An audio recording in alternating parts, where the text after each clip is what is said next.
chers compatriotes, et vous tous qui vivez en Côte d'Ivoire, au terme des travaux de la 113e Assemblée plénière de notre conférence, nous, archevêques et évêques de Côte d'Ivoire, en vertu de notre mission prophétique, ne saurions passer sous silence les questions qui se posent et les débats qui ont cours en ce moment dans notre pays et qui sont régulièrement relayés par la presse nationale et internationale. Nous avons ressenti comme un devoir de réaffirmer notre désir de construire avec vous une Côte d'Ivoire rassemblée dans l'unité et dans la paix. Nous voulons, en écrivant ce message, éviter à notre pays une autre crise. Nous souhaitons que ces débats qui ont cours actuellement se poursuivent dans un climat de sérénité et dans un souci de recherche authentique de la paix. Il s'agit de vider ces contentieux qui minent depuis de nombreuses années la vie sociale et politique de notre pays et qui n'épargnent aucune région.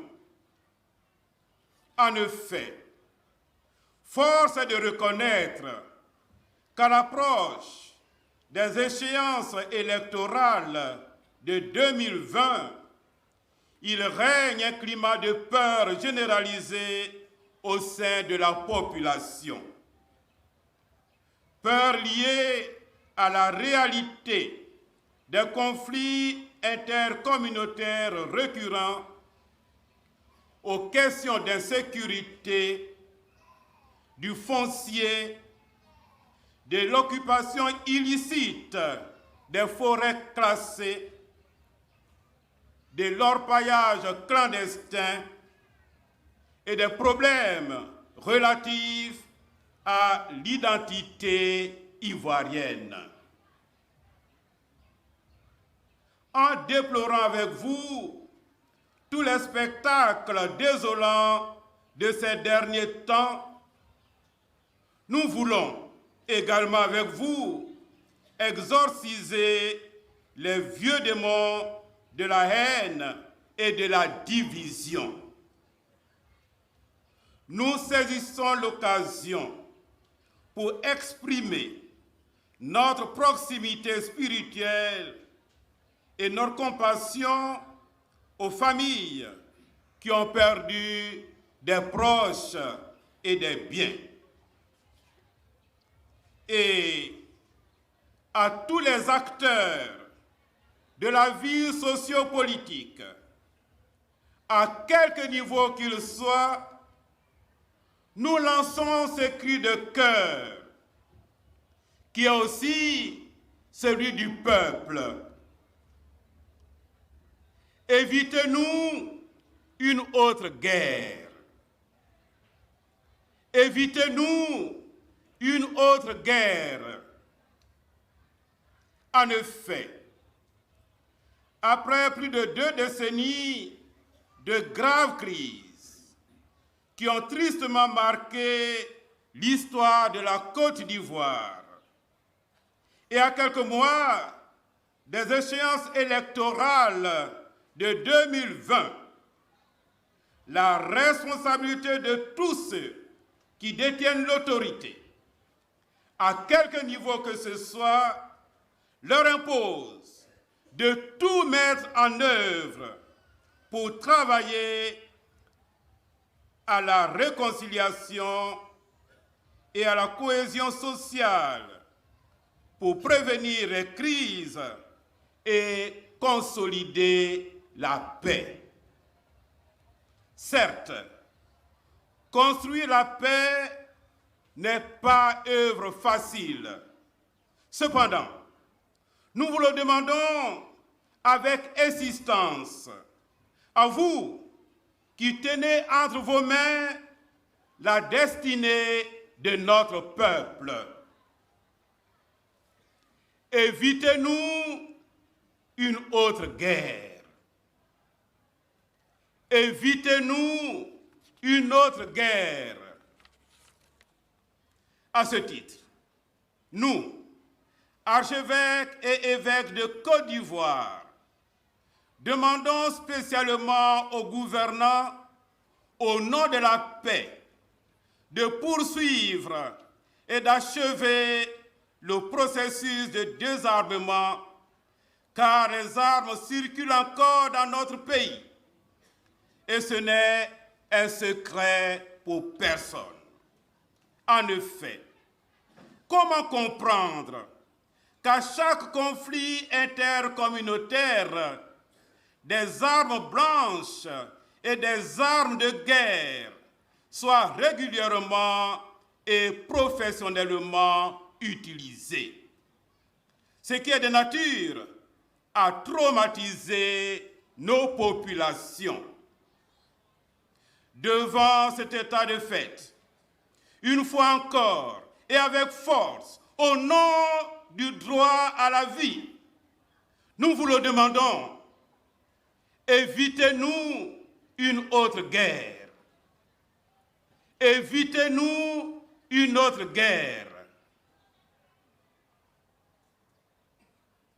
Déjà, le 25 janvier 2015, au terme de notre 99e assemblée plénière à Abengourou, nous avions posé, comme l'un des préalables à l'organisation des élections, le désarmement effectif de tous ceux qui n'ont pas le droit de porter des armes.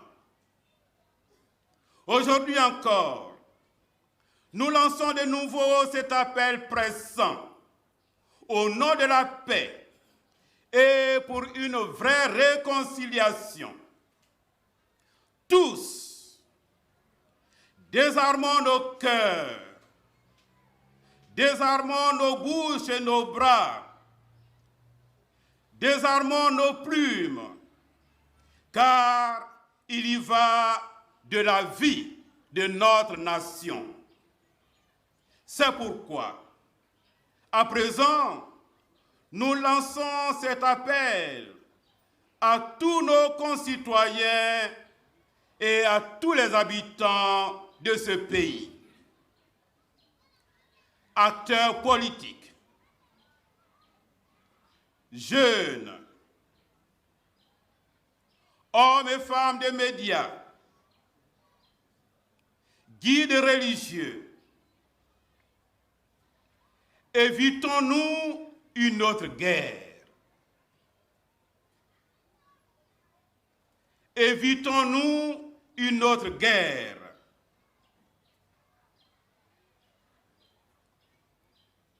Pour ce faire, nous exhortons tous nos concitoyens à être des artisans de paix en consolidant les acquis en matière de cohésion sociale. La paix est le premier don que le Christ ressuscité a fait à ses disciples. Je vous laisse la paix, je vous donne ma paix.